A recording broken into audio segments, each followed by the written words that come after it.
രൂപേഷ് പീതാംബരൻ പ്രധാന വേഷം കൈകാര്യം ചെയ്ത ഒരു മലയാള സിനിമ. രൂപേഷ് പീതാംബരൻ നായകനായിട്ട് വന്നിരിക്കുന്ന ഒരു മലയാള സിനിമ, ഒരു ത്രില്ലർ മൂവിയാണ്. പിന്നെ ആ ഒരു സിനിമയാണ് ഇന്ന് ഇവിടെ പരിചയപ്പെടുത്താൻ പോകുന്നത്. ഹുഡു എന്നാണ് സിനിമയുടെ പേരിടുന്നത്. ഹുഡു എന്നുള്ള പേര് കേട്ടപ്പോൾ തന്നെ ഒരു ആകാംക്ഷ ഉണ്ടായിരുന്നു. എന്താണ് ഹുഡു? ശരിക്കും അറിയാവുന്ന ഹുഡു എന്ന് പറഞ്ഞാൽ ഒരു സ്ഥലപ്പേരാണ്. ഒരു സാങ്കല്പികമായിട്ടുള്ളൊരു ഒരു സ്ഥലത്ത് നടക്കുന്ന ഒരു കഥ. ഹുഡു എന്ന് പറഞ്ഞ ഒരു സ്ഥലത്തെ ഒരു പോലീസ് സ്റ്റേഷനിൽ നടക്കുന്ന കഥ. അതാണ് ഈ ഒരു സിനിമയിൽ പറഞ്ഞു പോകുന്നത്. പിന്നെ എന്താ പറയുക, ഒരു ത്രില്ലർ, ഒരു കൊച്ചു സിനിമയാണ്, ഒരു കൊച്ചു ത്രില്ലർ മൂവിയാണ്. ഏകദേശം ഒരു 10 ലക്ഷം രൂപയാണ് ഈ സിനിമയുടെ ബജറ്റ്. പിന്നെ എന്നതാണ് ഈ സിനിമയുടെ ഏറ്റവും വലിയൊരു പ്രത്യേകത എന്നുള്ളത്. 10 ലക്ഷം രൂപയ്ക്ക് ഒരു കൊച്ചു സിനിമ തയ്യാറാക്കിയിട്ടുള്ളതാണ്. അപ്പോൾ അത് കേട്ടപ്പോൾ തന്നെ 10 ലക്ഷം രൂപയ്ക്ക് ഒരു സിനിമ എന്നൊക്കെ പറയുമ്പോൾ അത് ചിലപ്പം എന്താ പറയുക, മോശം സിനിമയായിരിക്കും, ലോക്കൽ പടമായിരിക്കും എന്നുള്ളൊരു മൈൻഡായിരുന്നു. എന്താ പറയുക, 10 ലക്ഷം രൂപയൊക്കെ സിനിമ എടുക്കാൻ പറ്റുമോ എന്നുള്ളതായിരുന്നു ഒരു ചിന്ത.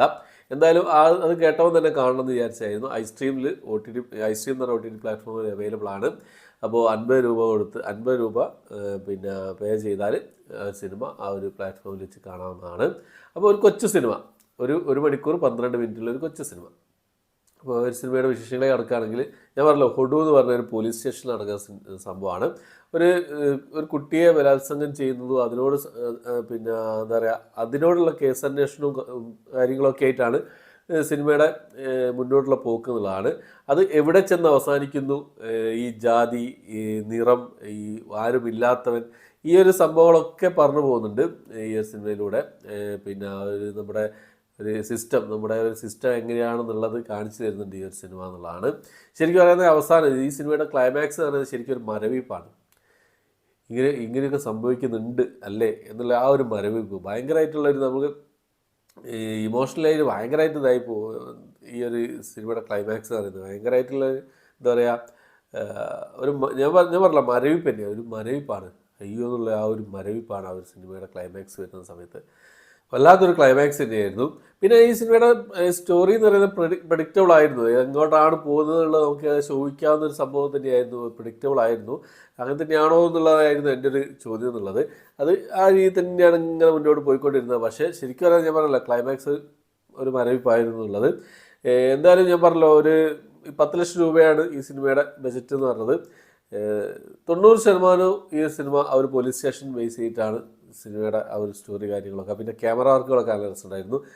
സിംഗിൾ ഷോട്ടുകളായിരുന്നു കൂടുതലുണ്ടായിരുന്നതാണ് എനിക്ക് തോന്നുന്നത്. എനിക്ക് അങ്ങനെ അനുഭവപ്പെട്ടത്. ഒരു സിംഗിൾ ഷോട്ട് കാരണം നിങ്ങൾക്ക് അറിയാവുന്ന കാര്യമാണ്. അത് നല്ല രീതിയിൽ തന്നെ ചെയ്ത് വെച്ചിട്ടുണ്ട്.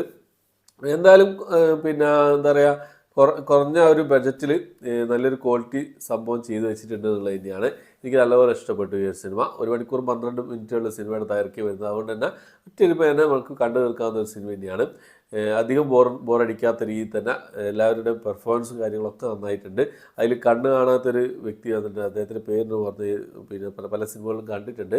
അദ്ദേഹത്തിൻ്റെ പെർഫോമൻസൊക്കെ ഉള്ളത് തന്നെയായിരുന്നു. പിന്നെ ഒരു പോലീസുകാരൻ ഉണ്ടായിരുന്നു, പിന്നെ കുറച്ച് തരിച്ചുള്ളൊരു പോലീസുകാരൻ. അദ്ദേഹത്തിൻ്റെ പേരൊന്നും എനിക്ക് കൃത്യമായിട്ട് അറിയില്ല. ഈ സിനിമയിൽ അഭിനയിച്ച മറ്റുള്ള കഥാപാത്രങ്ങളുടെ പേരൊന്നും കൃത്യമായിട്ടുള്ള അറിയില്ല. രൂപേഷ് പീതാംബരനാണ് പ്രധാനപ്പെട്ടായിട്ടുള്ളതും. അദ്ദേഹമാണ് മെയിൻ കഥാപാത്രമായിട്ടുള്ളതും. അദ്ദേഹത്തിന് ഒരു എന്താ പറയുക, ഫെമിലിയർ ആയിട്ടുള്ളൊരു മുഖം അദ്ദേഹത്തിന് മാത്രമേ ഉള്ളൂ. ആ പോലീസുകാരനൊക്കെ കിള്ളം പെർഫോമൻസ് ആയിരുന്നു. എന്തായാലും എനിക്കിഷ്ടപ്പെട്ടു ഈ ഒരു സിനിമ. എന്തായാലും നിങ്ങൾ സിനിമ കണ്ടു നോക്കുക. പിന്നെ തിയേറ്ററിൽ പ്രീമിയർ ഷോ ചെയ്തിരുന്നു തോന്നുന്നു, ഈ സ്പെഷ്യൽ പ്രീമിയർ ഷോ ചെയ്തിരുന്നു തോന്നുന്നു തിരുവനന്തപുരത്ത്. അപ്പോൾ ഈ ഒരു സിനിമ പിന്നെ OTTയിൽ ഐസ്ട്രീം എന്ന OTT പ്ലാറ്റ്ഫോമിൽ തന്നെ കാണാൻ ശ്രമിക്കുക. 50 രൂപ കൊടുത്താൽ നിങ്ങൾക്ക് കാണാവുന്നതാണ്. ഓക്കെ, അപ്പോൾ കണ്ടു നോക്കുക. കണ്ടവരുണ്ടെങ്കിൽ നിങ്ങളുടെ അഭിപ്രായം കമൻറ്റ് ബോക്സിൽ രേഖപ്പെടുത്താൻ ശ്രമിക്കുക. 1 മണിക്കൂർ 12 മിനിറ്റ് നിങ്ങൾക്ക് വേസ്റ്റ് ആകില്ല ഈ ഒരു സിനിമ കണ്ടു കഴിഞ്ഞാൽ. ഒരു കൊച്ചു സിനിമ, ഒരു കൊച്ചു ത്രില്ലർ മൂവി എന്നുള്ള രീതിയിൽ കാണാൻ ശ്രമിക്കുക. ഓക്കെ, അത്രയാണ് ഇന്നത്തെ വീഡിയോ. എൻ്റെ വീഡിയോ ഇഷ്ടപ്പെട്ടെങ്കിൽ ലൈക്ക് ചെയ്യാനും ഷെയർ ചെയ്യാനും സബ്സ്ക്രൈബ് ചെയ്യാനും മറക്കാതിരിക്കുക. പുതിയൊരു വീഡിയോ ആയിട്ട് വരുന്നവരേക്കും ബൈ.